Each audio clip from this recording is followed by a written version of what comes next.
There are more than 470 dams in the Columbia River Basin, which block the route travelled by migrating fish to and from their spawning grounds. The environmental issues caused by all the dams are far-reaching, but what I'm going to focus on is the impending extinction of the 4 remaining migratory fish species. That is the spring-summer Chinook salmon, the fall Chinook salmon, the sockeye salmon, and the steelhead. Since the construction of 4 dams on the lower Columbia River and 4 dams on the lower Snake River, the numbers of wild stock salmon and steelhead have plummeted. It is estimated that before the dams were built, 10 to 16 million wild salmon and steelhead entered the Columbia River Basin to spawn annually. It was the home to the largest runs of Chinook salmon in the world, with around half returning to the Snake River. Today, less than 1 million fish return to the Columbia River, and fewer than 60,000 wild salmon return to the Snake River each year.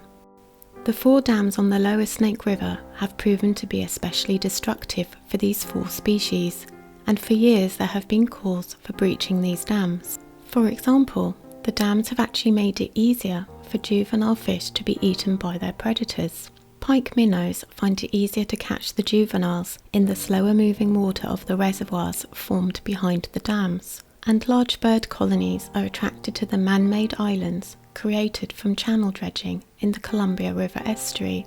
Sea lions are a particular problem just below the Bonneville Dam, where adult salmon and steelhead congregate before passing through the dam's fish ladders to migrate upstream. Data showed that sea lions were consuming up to 44% of Columbia River spring Chinook. Measures to protect the salmon from sea lions include a method called hazing, whereby cracker shells are fired in a bid to scare away the sea lions, but this has had limited success. In 2020, a new permit was issued, giving managers from the tribes and states the authority to remove, via humane euthanasia, both California and Steller sea lions that attempt to prey on fish in certain areas. Whilst this is controversial, numbers of salmon lost due to predation have been much reduced. The technique of hazing has also been used to prevent birds from eating the juveniles, with little success. They are reported to be moving upstream and eating even more of the juveniles. The most studied predator of adult salmon are the endangered southern resident orcas, which rely on Chinook salmon to make up a part of their diet. However, due to the dwindling numbers of salmon in the ocean, these orcas are really suffering and are on the federal endangered species list themselves. I will be devoting another video to the plight of these orcas. Adult and juvenile salmon face many more problems than extra predation. They obviously can't physically get past the dam without help. There are a range of methods to help juvenile fish migrate down the river. Spilling water over the dams is seen to be the safest method, but the spillway can be difficult for the fish to find and subject them to a higher water pressure than they like, as the openings can be as deep as 60 feet, and juvenile salmonoids and steelheads tend to migrate in the top 10 to 30 feet of the water column. They also experience high velocities as they shoot through the spillways. To get around these problems, some dams have specially designed spillway weirs. These pass the juveniles over a raised spillway crest, similar to a water slide.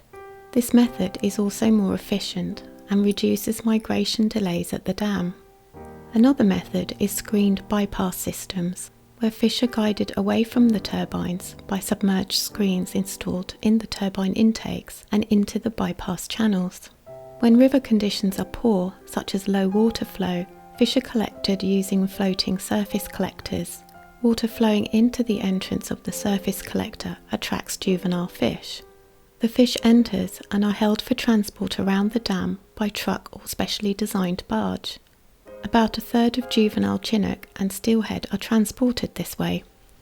The survival rate of barging juveniles is close to 100%, and although transportation of spring Chinook juveniles from the Snake River Basin has resulted in minor improvements in adult returns, it is not as much as would be expected. This has led to the hypothesis that transportation induces additional stress on the juveniles and so they are more likely to die once they have been released into the ocean than juveniles that have entered the ocean naturally. This theory is called differential delayed mortality. The dams situated on the Columbia and Snake River are replacing their old turbines with ones that are more fish-friendly. There is plenty of room for the fish to move past the blades, but they run the risk of being struck or pinched by them or other equipment. Turbulence, as they emerge on the other side of the dam, may also harm the fish, making them easy prey for their predators. The new turbines are designed to reduce these problems for the fish. Adult fish need to be able to move back up the river to reach their spawning grounds. To enable them to do this, fish ladders have been built. The adult fish are attracted to the current at the base of an extended concrete stairway. The fish leap up one step to the pool above, where they can rest, and so continue their way to the top. Depending on the height of the dam, the fish ladder may have many switchbacks with turning pools. Even with all this help, modern salmon runs are typically less than 10% of historic runs. Another mitigation strategy is that of using hatcheries to produce salmon and steelhead. Hatcheries have been around for about 100 years, and today there are over 200 salmon hatchery programs in the Columbia River Basin. 80% of the salmon and steelhead that return as adults were hatched and reared in hatcheries. Methods used to release the juvenile salmon have evolved over time. Today, rearing salmon to smolt size and then releasing them to migrate downstream is the dominant hatchery management technique. One of the aims of hatcheries is to help prevent the extinction of particular runs of salmon. There is now a program in place for Snake River sockeye, Snake River spring-summer chinook, Columbia River chum, and mid and lower Columbia steelhead. Yes, the situation is that dire.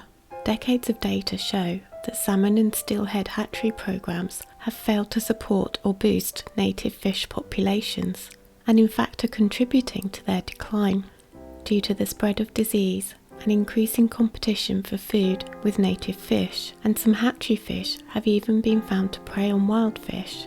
The issue of hatcheries is complicated, and I could devote a whole video to it, perhaps one for another time. Some dams have no systems to allow adult or juvenile fish to pass, and due to this, more than 40% of spawning and rearing habitat once available to salmon and steelhead in the Columbia River Basin is permanently blocked by dams. Another problem for the returning adults is that of warm water. The reservoirs get warmed by the sun and become far too hot for these cold water fish to survive. This was highlighted when, in summer 2015, 96% of the returning Snake River sockeye salmon run died prematurely in the Columbia and lower Snake Rivers because the reservoirs, coupled with record air temperatures and low river flows, caused the water to become too warm. These adult salmon have difficulty migrating upstream when water temperatures approach 68 degrees Fahrenheit, and migration stops altogether when water temperatures reach 72 to 73 degrees Fahrenheit. These poor salmon were unable to move and began dying of stress and disease, and just 4% of the Snake River sockeye that returned to the Columbia Basin that year made it past the 4 lower Snake dams. Models have shown that if the 4 lower Snake dams were removed, then temperatures would have still exceeded 68 degrees Fahrenheit briefly, but would have returned to temperatures consistent with salmon migration within a few days, whereas the dammed lower Snake River downstream of Lower Monumental Dam remained above 68 Fahrenheit from late June to early September. Fish ladders also had higher temperatures as warm surface water is used to provide the ladder flows. Studies have shown that all Snake River salmon species and steelhead experience reduced survival at temperatures above 64 degrees Fahrenheit, and excessively high water temperatures above 68 degrees Fahrenheit are now normal for extended periods in July, August and September, and are exacerbated by climate change. Amazingly, adults that were barged as juveniles when temperatures were high exhibit impaired homing ability, which resulted in slower migration speed, lower upstream survival, and higher stray rate. To cool the overheated main stem water in the Snake River, cold water is released from Dorshek Reservoir from July into September.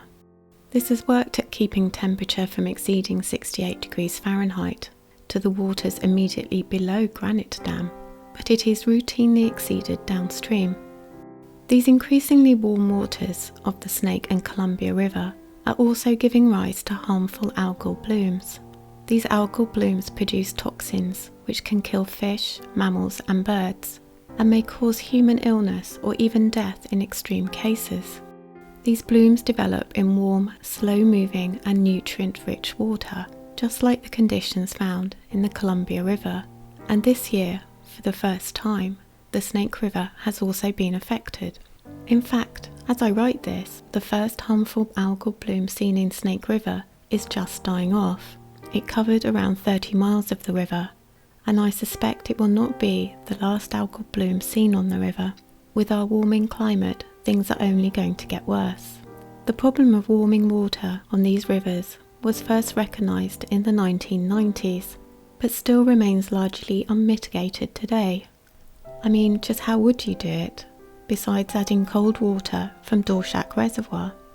The only way to reduce temperature on a long-term basis is to remove the 4 dams on the lower Snake River, thus allowing the water to move naturally, restoring the ecosystem and providing certainty of the long-term survival and recovery of the salmon and steelhead populations. So why is it that there have been decades of debate about whether to breach the dams or not? It would seem such a relatively simple solution. I will cover that particularly contentious issue in the next video on Breach the Dams.